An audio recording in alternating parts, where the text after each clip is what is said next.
There are a lot of misconceptions about pregnancy and a lot of misconceptions about cesarean sections.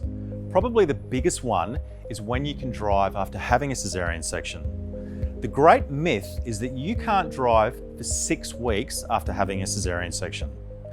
I'm here to tell you today that is absolutely nonsense. So, when can you drive after having a cesarean? The important point about this is that there's no one hard and fast rule about when you can drive after a cesarean section.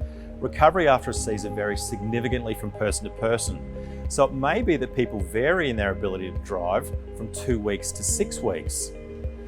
Typically though, people are able to drive at the lower end of that spectrum at about 2 weeks. The important point again is that this is a self-assessment on the part of the patient. So if you want to drive after a cesarean, you need to consider things like, can I get in and out of the car properly?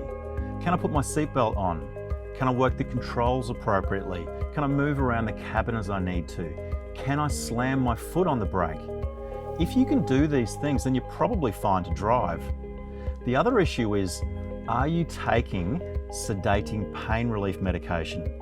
If you are, obviously you can't drive a motor vehicle. The other great misconception about driving after a cesarean section is that you can't do so until you've been given a formal clearance to drive by a doctor. Formal clearances to drive after a cesarean section aren't really even a thing. They're not a thing unless your insurer has told you specifically you must have one. Now, I can count on one hand the number of times I've seen that in my career.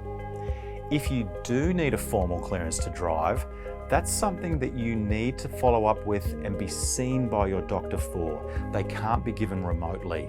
So if you want one, you need to be physically assessed by your doctor.